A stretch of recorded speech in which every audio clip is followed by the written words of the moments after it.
Here from the Working Fans Podcast. And at the Working Fans Podcast, this is just a podcast that three lifelong fans created to have a place to talk comedy and pro wrestling.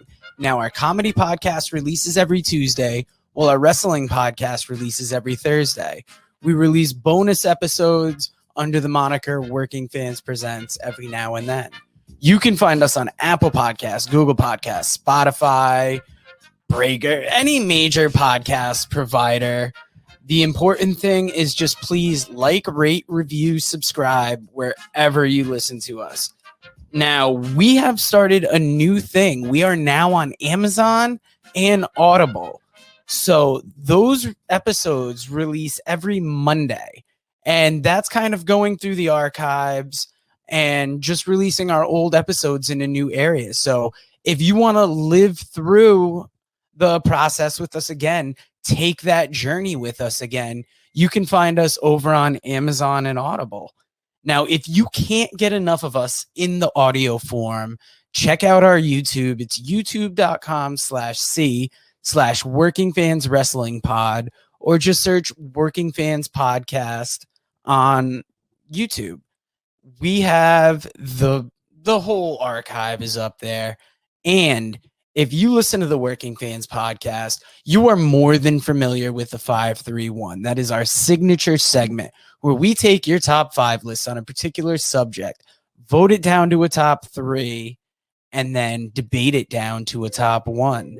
Now, guys, if you want to hear 3 guys talk shit about comedy, wrestling, life, anything, you will enjoy the Working Fans Podcast.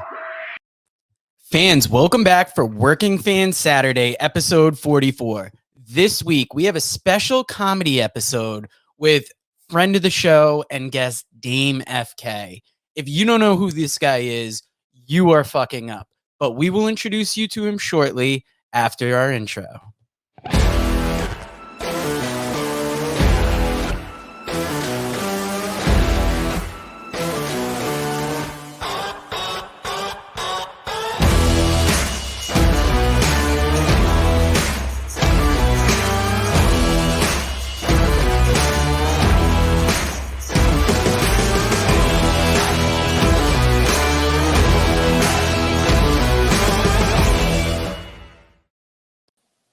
Welcome back, fans. Dave, how you doing? Fuck, how you doing? I'm doing all right, man. That doesn't matter right now because we have a man. I ain't shit. We have a man that has been on stage at the Laugh Factory in Los Angeles. He has rocked shows in his own hometown of New London, Connecticut. Like I said, if you're not familiar with this dude, you are fucking up. But I would like to introduce everybody to our friend Dame FK. Dame, how you doing today? All right, guys. Thank you again for having me. Can you guys hear me okay? Because they said I was pretty good for a second. Yeah, we got you good. We might have a slight delay, but me and Dave have worked with worse. Now, Dave, if you want to start off with the questions, because Sure. I've worked with Dame, I know him fairly well. Dave is just meeting him for the first time. So, Dave, hit him with the first one. All right. So I guess the basic question I think most people want to know Dave, is I can't hear anything that Dave's saying. Oh, all right. Let me see if I can maybe just take my Bluetooth off. The Bluetooth? Oh shit! I might have to be your interpreter, Dave. Yeah. Well, I was just One gonna second. We got you, bud. All day, all night. Remember how back in the day, Dave, something like this, we would freak out. Oh yeah. We've had enough issues where it ain't shit anymore. We just No. punches. Let's try one more time. All right, All Dave. right. All right. How can you hear me? How are we doing? Can you hear Dave at all? Can you hear us, Dame? Dame, can you hear me? Are you there? Am I muted? I can't hear anything. Oh, he can't hear anything. Oh, no. Oh dang, my man, where you at? Oh shit. Oh, he's No, muted you're now. not muted, brother. Whoa, no, you muted him for a second. I muted him for a second, and then I took him off mute to make sure I didn't mute him. Well, you want to send him a message in the thing? Yeah, we'll take Dame out right now. Dave, You said you did watch the GCW show last night. Why don't you tell us real quick about the matches you saw at least? Dave, can you hear me? Working Fans Podcast. Oh, Man, they call Dave. All right, we are having issues like crazy today. All right, we'll just Tell us just about chat. the GCW show because you watched more of it than I did. All right, yeah, I'll spoil some shit for you. So I watched a little bit of it. Jacob Fatu and Dickerson. Fatu. I didn't know there were disqualifications. It looks like Fatu got disqualified at one point for taking a piece of the ring and bloodying up Dickerson, and then he just kicked the referee's head off. And then people are interfering. Fatu's beating people up, and then Starboy comes in, and he actually gets some offense on Fatu, but eventually Fatu catches him in the thing where he throws him up the air, Samoan drop. It looks fucking beautiful. And then Dickerson makes a comeback. He starts throwing Germans on Fatu. And then this guy, I guess Joe will probably be familiar with that. I'm not. Juicy comes out. Big motherfucker named Juicy. And he comes out and he basically he shoves Fatu down like he's telling him to calm down. And then he just ends up taking out Dickerson and they both beat him down. Nice. Well, that's enough spoiler alert. All right. Because our man has fixed his situation. Dame, you got us good now? 1 second. I love it. My man just texted me to just open it on another phone. I admire this man's phone taste. Oh man, I know. Let's say it. My man's got a good phone taste. That's all I'm saying. All right, he's figuring it out here. Let me check. Professionally, I'm gonna check my bitch while I'm here. Hold on. Here we go. Dame, can you hear us better? No, you're muted. Oh no. There's a mute there. But I can see it. So is that on your end? Okay, he muted himself at the moment. Oh, okay. Shit, we about to get stereo Dames here. I'm gonna go with whatever feed works. All right, let me see. Because I got two phones. Down the left. You guys hear me now? I can hear you. All right, I can hear you guys. Cool. You can. Yep. All right, excellent. So Dave, hit him with that first question. First question. Which was okay, yeah. So Dave, who would be some of your influences? Like who were people you listened to when you were younger that got you into comedy? I would say I'm probably an amalgamation of like Jerry Seinfeld and Eddie Murphy. Nice. I know that's like a heavy ticket, but like those are my two influences. Did you grow up watching Hold on 1 second. Go ahead. This is like season 1 Seinfeld shoe. Like this is what I wear on stage. No shit. It's the same like Nike that he wore in season 1. Year current. This is not like a retro or some shit. Which, if you know like how small I am, like I'm a little dude. So it's like harder for me to get like fucking like kid shoes, because kids back in the 80s and 90s, they were actually outside. They were like running around fucking them up, playing kickball, climbing rocks and shit. So like usually they're fucking torched. So like I fucking, I had to search for those shits for forever and shit, like $1,400. But that's like the guy that I want to be most like and shit. So figure I would steal. And working with Dame, I can attest to his style because he always had on some kind of nice shoe, some kind of shirt that I'm like, oh shit, where did he get that from? Like Dame has a style. And when he told me Seinfeld at first, I was like, oh shit. Yeah, I actually appreciate that because like working at that job like ruined my life as far as like clothes go, because I don't have work clothes. And then I'm just wearing shit that I would probably wear on stage or like probably wear out. I'm just wearing it to work and fucking it up. Yeah, and a warehouse will do that to you. I was pulling for a long time in the Raf Simmons Oswego's twos. Wow, now Dame, how is that's like a $700 shit? Have you been to England before? No, this is my first time being out the country at all. How's the food? The food is fucking terrible. Oh, no. This shit doesn't even make any sense. And then the ethnic food's actually good. Like the Indian here is super good. And then like fucking the Chinese and the Japanese here is really good because this is like a fucking like a financial hub. So it's like a lot of those cultures come here and they trade, and like you would get, I believe, like as like the people become like more affluent in that area, they want like better food and better like more authentic to where they're from and shit. So an Indian businessman can come here and get like a decent fucking dish, but it's dummy expensive. And then like the shit these people eat, they just sprinkle baked beans all over it and then hope for the best, I guess. It's like motherfuckers eating porridge. It's like, yo, it really do be looking like these niggas eating jail food.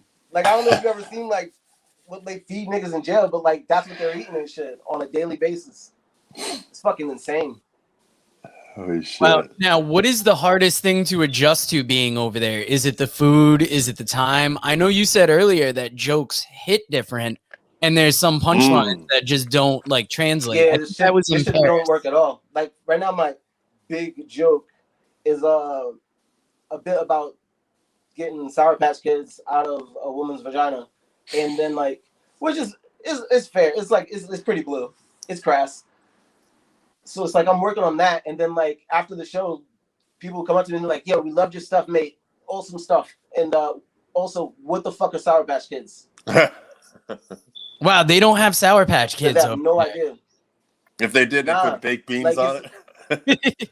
Yeah, for sure. That's hilarious. But fucking like our food's illegal here. Illegal? Like how you walk in New York City and people like, "Yo, weed, I got weed." Yeah, it's illegal. Yeah, our food's illegal. You're not like this guy pulled me aside and was like, "Yo, I got what you need. You're American, right?" I was like, "Yeah," and he fucking showed me flaming hot Cheetos. Like he opened up his coat. He's like, "I got the flaming hot Cheetos." Oh my goodness. Nah, he didn't have a whole overcoat. Oh fuck, that's so funny. That's so funny. Yo, Joe, pulls out a little Milky Way. He's like, "You like that chocolate, right?" I'm stealing that. That's funny as shit. But yeah, they in like sugar's banned here. So like every all the candy has like artificial sweeteners in it. Fucking that shit sucks. Like I said, I'm fucking a Seinfeld cuck, so I have like an affinity to just eat cereal after shows, and there's like no cereal here at all. Like Tony the Tiger's like literally an outlaw. But fucking yeah, it's whack. It's on food level, and then even some of the shit that they're like, "Oh, you gotta embrace the culture." So I'm like, "Okay, what should I eat?" This lady tried to feed me cockles. I'm like, "Yo, I'm a grown up. Like, I'm not gonna just go for this shit." Fucking cockles. Have you been to any of the bars or nightclubs? Right now, where I stay in Dalston, I stayed in Shoreditch earlier, but where I stay in Dalston, this is like the lit area.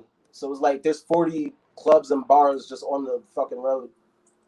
And I live right now in a flat right above a bar, an Irish bar. Nice. No, it's fucking terrible.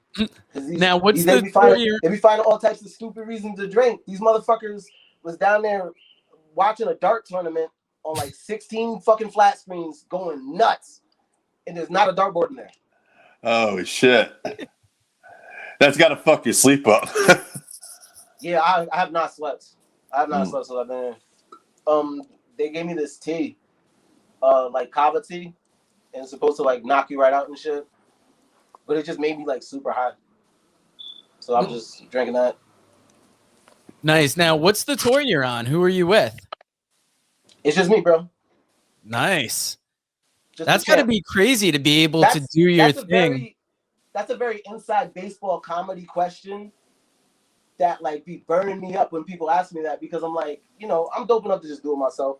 But at the same time, it's like, nigga, how do you know that motherfucking the dichotomy of comedy? How do you know that niggas gotta go on tour with other people and shit? I hate that shit. But I'm working on an album right now. Oh, really? I didn't know that. Damn, he's dropping the exclusives on us. Oh, okay. Yeah, no, I'm about to say nobody knows that.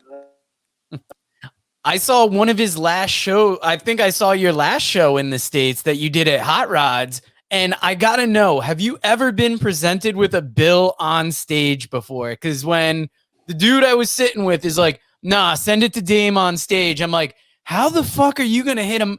He's got enough going on in this crowd tonight. And now you're going to make him. like look at this bill on stage. I thought that was wild.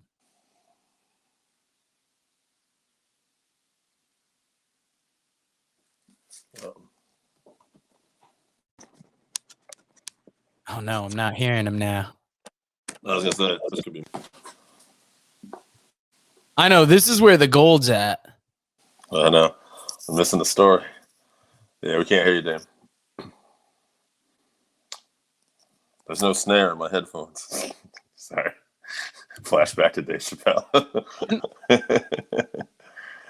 All right. Shit. I can't see what he's got up there. We can't hear you. Dame's like. Hopefully he can hear us. Yeah, he can hear us. He's like, I'm trying this broke ass show.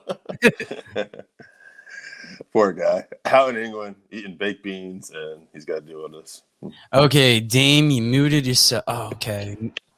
Oh. Okay, can we hear you now? I think we can hear you. Yeah. What's up? Yeah, Can you yeah, guys hear me?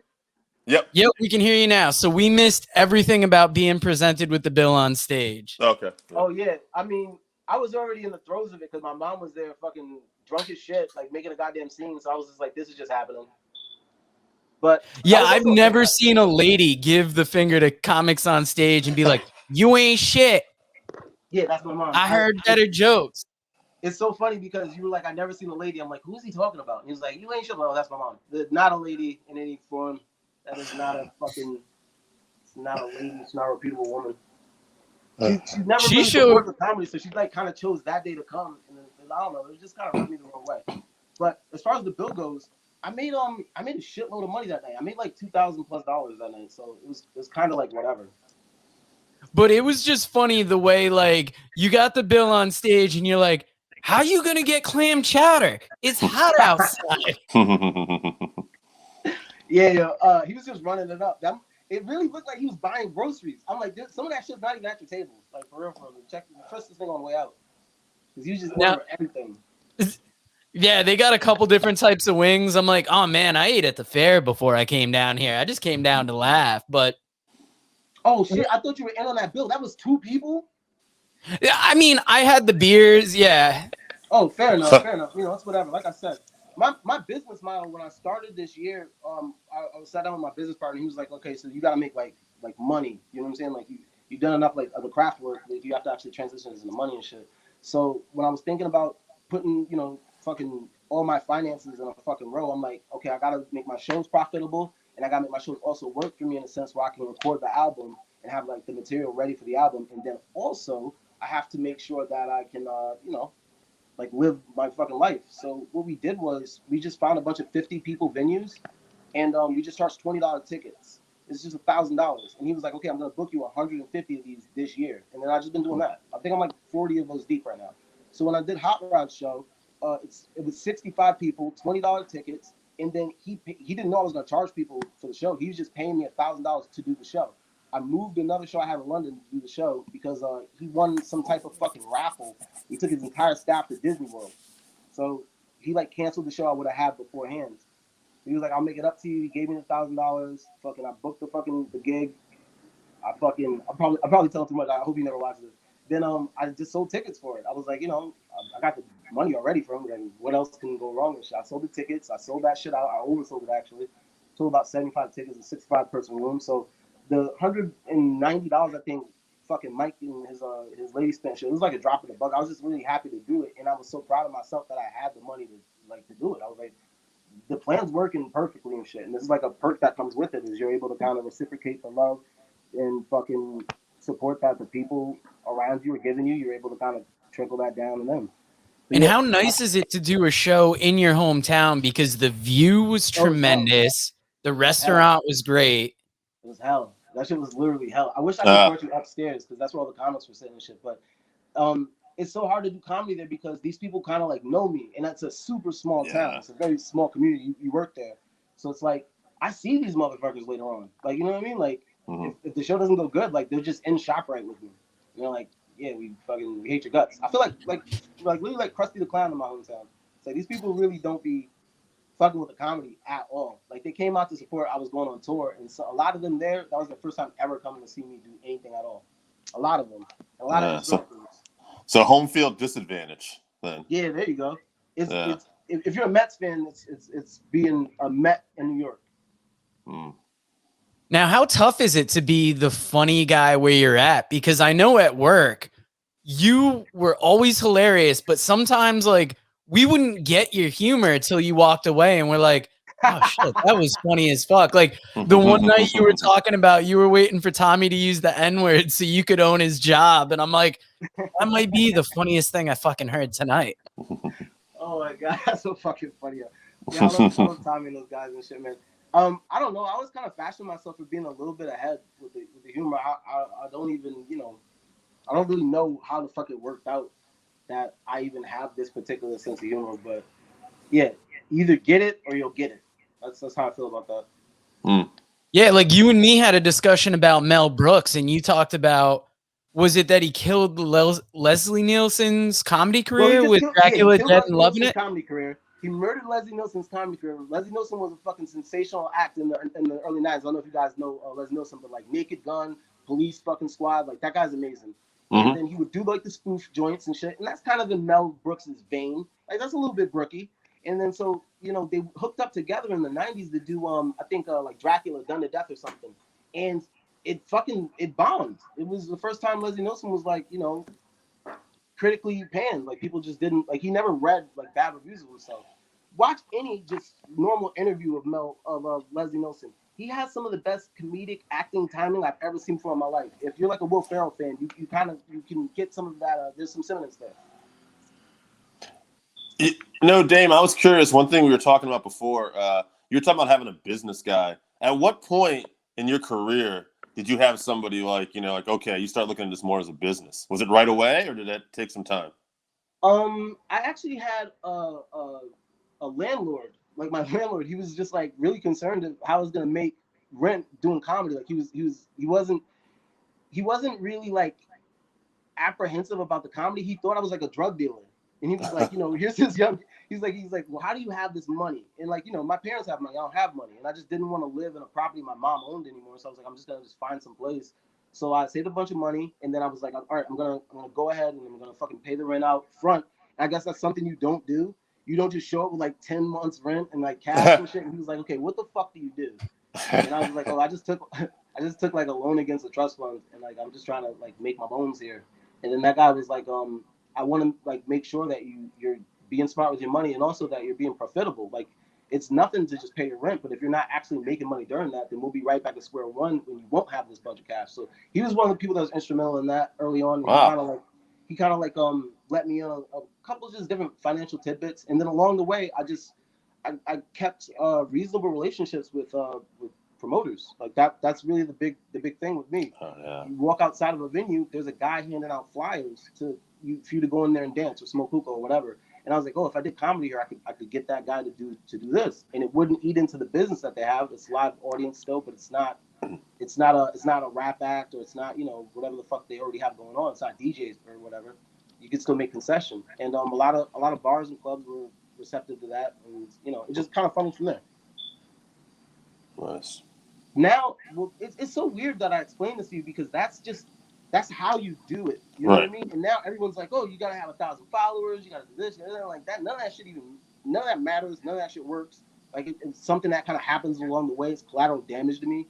But I think that if you want to be like the guys I want to be like, Jerry Seinfeld, amazing businessman, amazing business model. Eddie Murphy, amazing businessman, amazing business model, and also super talented. Steve Martin, an amazing performer, a shameless self-promoter. Like, what I mean? You kind of have to take after those guys. And 9 times out of 10, you reading those guys' biographies, they never bring up TikTok, not one time. Sure. But I think you brought up a good point, though, about the relationships with people. Like, that seems like it's so fucking key, right? Just having that relationship with the promoter. Yeah, that sucks, because I'm like a huge asshole. And, like, I'm like kind of learning that here more than anywhere else. You can take that, bro. That's yours. Go ahead, take it.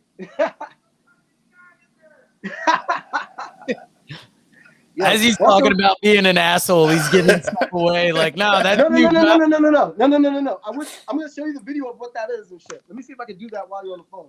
Hold on fast. I'm gonna show you what I'm giving them. I gotta say, this is honestly like, we've had good comedian interviews, Like, I thought Suit Man, when he was talking about representation in comedy, he was great. But we got Dame breaking down the business of comedy. And Yeah, I really hope a lot more local guys can kind of tap into that because, like, that's where comedy lives. It lives locally. It's you think you're going somewhere else, and when you get there, everyone who's there is from there. You know what I'm saying? You get to Buffalo, they're supporting local comedy in Buffalo because you're there. And I think like local gets a bad incognization. A lot of guys don't know how to get it out the mud. And like this is how you do it. You go to the venues, you talk with the promoters, you work with the promoters, you work with the business owners, because at the end of the day, that's what we are. We're small businesses. Me, smaller than some, but that's what you have to do to get ahead. You have to work with small businesses until you get to be a big business. That's in anything. And that's what I gave that guy. He was looking in the trash, and that's what I said you could have. That's why he was laughing. I know I'm trying to find a way to send it to this thing, but I'm not gonna fuck around with that because this conversation. Just watch that later. This conversation is too good. Now, when did you come up with the idea of doing an album, and the start to finish process of an album? How long is that gonna take? I'm here for a month. I'm in London, and I just bounce around and do spots in London. I do usually like 2 or 3 shows a night. I have a residency at South Kensington Comedy Club, so I have to be there 2 times a week. But I usually go like 3. I'm doing some pubs. If I walk by and somebody has like karaoke, I'll just go in there and I won't put a song. I'll just do jokes and shit. Like people tend to love that shit. They're going nuts for that. Now, how in England, do they respond well to surprise comedy? Is it like in the U.S. where people they fucking go love up that to a shit, bar man. and they're like, I'm a sensation immediately because of the accent. I don't have an accent, but they're like, oh shit, he's American, and like they don't get a lot of American TV. They get huge movies and shit like that, but like they have a real appetite for that shit. Like I think I have like I've been chased by women. I don't want to say too much. I want to actually show this fucking podcast to my girlfriend because I love the setup in the back. You guys are actually fucking super funny. But yeah, I've been a little splash in the pond over here. nice. Yeah, I like to drop jokes when I can. And actually, I was talking to my buddy the other day, and he dropped a joke on me that I was mad I didn't come up with. So I'm just going to share it with you real quick. You did that today with the fucking overcoat shit. I'm using that. We've been planning on watching Malignant for a while. It's a new horror movie that just came out. We're going to watch it Saturday. Yeah, well, the other day, this dude tells me, he goes, hey, man, I had 3 grand mal seizures the other day, and I got to go in for an MRI. And his next fucking text was, I might be seeing Malignant before you. And I laughed so fucking hard. I was actually mad I didn't come up with that because that's just one of those jokes that it catches you from like left field and you're like, holy shit, did you just say what I think you said? Yo, listen, I'm going to be honest with you.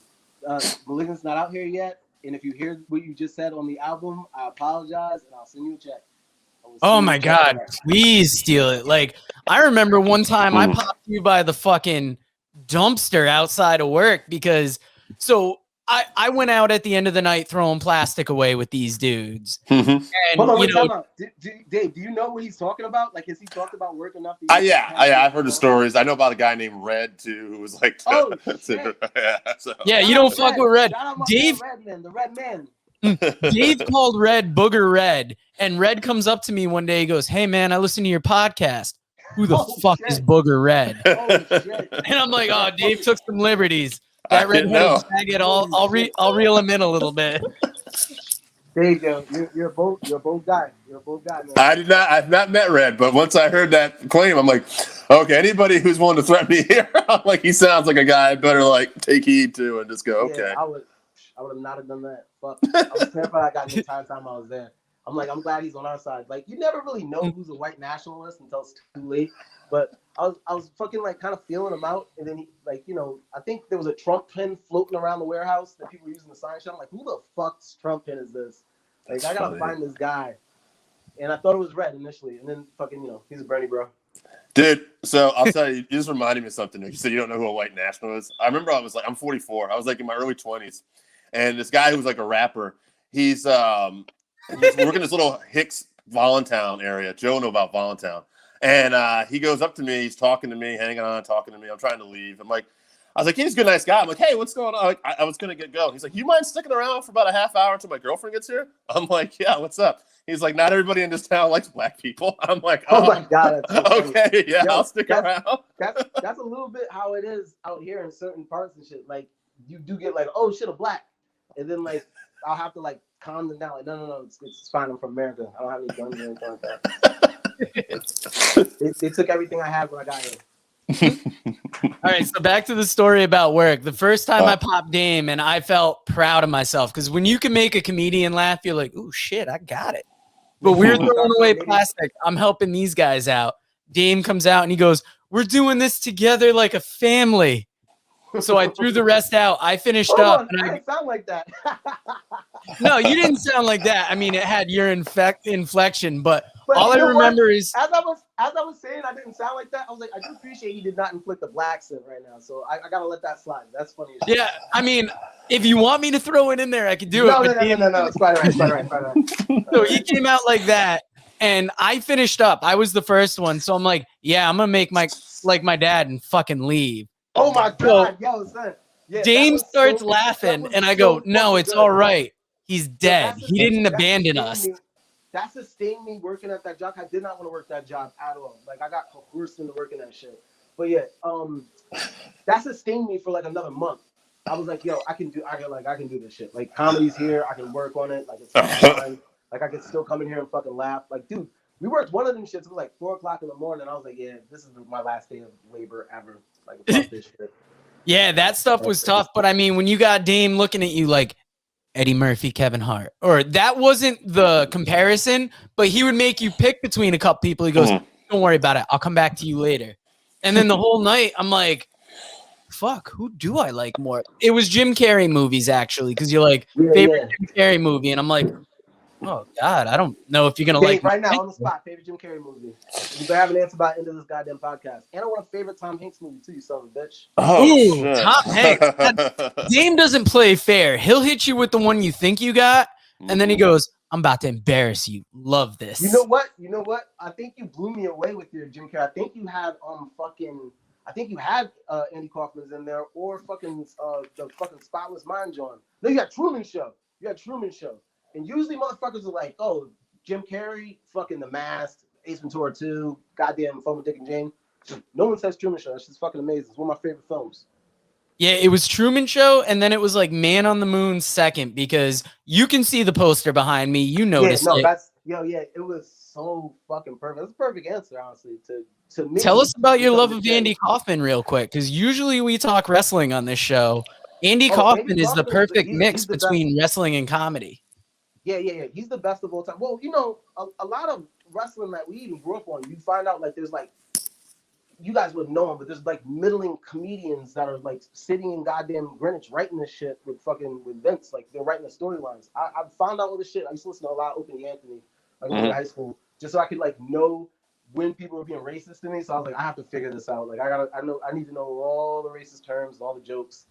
So I listened to Opie Anthony. I would fucking go. I went to private schools, like not a lot of black people at the school, so I wouldn't really know when people were laughing with me or laughing at me. So that's another reason I like, you know, I kind of went down the comedy rabbit hole super early. I was like, I need to know where these laughs are coming from, a good place or a bad place. But yeah, fucking a lot of the wrestling that we grew up on, like The Rock, Stone Cold Steve Austin, and shit like that, from the Attitude Era, was written by comedians that technically never made it. Yeah, I think Patrice O'Neal might be the biggest comedian that is known to write for WWE outside of like Freddie Prinze Jr. Oh shit, I didn't even know about Freddie Prinze Jr. It's fucking amazing. Wait, no, Freddie Prinze Jr. is just Freddie Prinze. Freddie Prinze Jr. Yeah. Okay. Yeah, he loved wrestling. Did not know that. Shit, man, I'm getting fucking schooled. Goddamn. He's a martial artist too. He grew up like with guys that train Chuck Norris. Okay, Dave. Too. Okay, that's just not a swing contest. Goddamn. Yeah, just letting you know what's going on. Like, You're putting me on the spot. I know Dave's out here showing out, and Dave's like, I'm about to steal that shot. Dave on the table, like, oh, you don't know anything about that? Like, all right, I get it. Now, Dame, we've had you on for a half hour. It has been a great talk. When you get back to the United States, we got to do this live. We got to do this out of our head. Listen. Book the venue. I'll sell it out. Well, it's a fucking $1,000 three-way split. Let me know. Well, Ooh. All All right, could Dame's work. about to have us in his This DMs. is another thing. This is another thing my business manager has told me to be cutthroat. Like as soon as you see an opportunity, see if people are bullshitting you or not, because there's probably money at the end of that. 9 times out of 10, they're bullshitting themselves. And if you give them a little bit of initiative, or if you challenge them on it, if they're any type of real man, they're gonna kind of walk down the line with you. They're like, you know what? I'm pulling the trigger on this because you said it, not me. Ooh, shit. Dame called us out as men, Dame. I mean, when this dude lands in the States, we're about to have to. Hey, he already called my dick size out, so happen. I'm like kind of already like, let's do it. Got me fired up. By the way, I think it would be dope if you want to sit down with somebody that like knows comedy. I do not know as much wrestling. Let's book like 2 or 3 wrestling guys too. But I'll make sure that it's a fun show. I'll make sure it's profitable. I'll do some time up top. You know, whatever the case may be. God, if only we knew somebody that did wrestling and comedy, we would get to the next level. That's just a joke. Inside joke. Does it, and he's not here today, so we shit on him. Okay, no, you're yeah. I was saying, wasn't there 3 of you guys? I thought this was gonna be a fucking gangbang, right? Wait, is that the gangbang or is that the? Never mind. But Dame, before we let you go, wait! Before we let go, the man challenged me, myself, and Irene. shit! Dame didn't forget. He brought up the big gun. Terry Brother Classic. Oh my god. And Sleepless in Seattle. I was a sucker for that romantic comedy with Meg Ryan. Oh shit! Whatever. Damn, you just dropped the fucking ball. God damn you! God damn you, Dave. You made me give you all of that for this. Shit. Should have just stopped at me, myself, and Irene. Fuck. Yeah, you should definitely stop me, myself, and Irene. Shit, man. I like to take people on a journey. All right. Goddamn. Well, this has been a fun interview, Dame. I appreciate the emotional roller coaster. Oh, Joe, thank you so much for having me. I love you. Next show, all the drinks are on me, man. Dude. Oh, that's it. We're out. Oh no, he's out. Fuck, Guys, that's how you end it. Hand that on top. Dave, was that shit? That's got to be one of the most fun interviews I think we've had on here. That was good. I got to get out of here too, though, because my phone's dying and I got to interview it too. So, guys, working fans, Joe, finish up. Love you guys. All right, fuck all y'all. I'm going to Farm Aid next week. I don't know if this is going to happen. We will talk to you later.